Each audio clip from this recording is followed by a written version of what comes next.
Hey Maeve, how are you? Thanks for joining us today. This is Maeve McQuillan. We're speaking to her from Berlin. Maeve is a writer in the film industry. She lived in LA for 13 years and moved to Berlin 4 years ago. And it was when she moved to Berlin that things really started to happen. So that's what we're going to be talking about with Maeve today, about how she made that happen, what she put in place to have things start to move. So Maeve, tell us about what you are working on right now.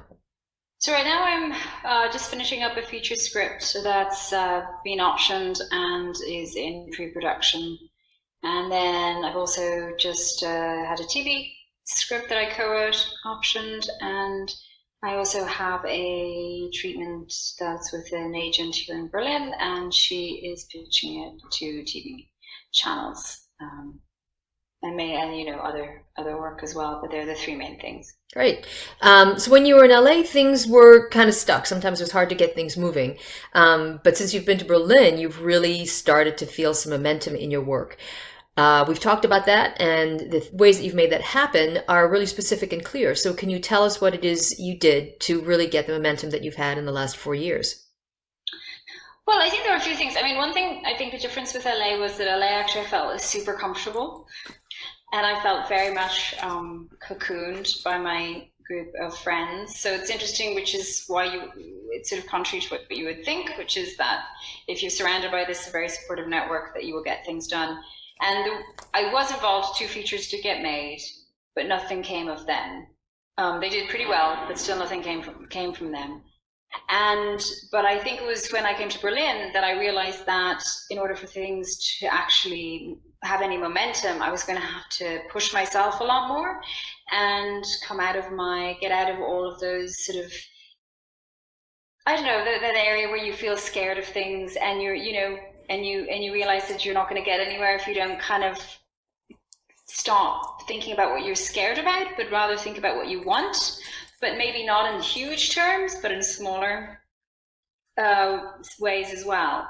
So I think, so what I decided to do is I was working with somebody else, and what we decided to do was we were going to get in touch with everyone we knew in Europe or who had connections to film in Europe. We went to festivals, we met with these people. When we met with these people, we would never leave a meeting without actually having them either agree to read the stuff or refer us to someone else. And then at the same time, of course, I wrote a script, which of course you have to have something to back up what you're pitching. But what I noticed was the main difference between LA and Berlin was that in LA, I relied too much on everything that I knew and never pushed myself out of my safety zone. While in Berlin, it was, if I didn't push myself out of my safety zone, I realized I was going to be screwed in terms of work.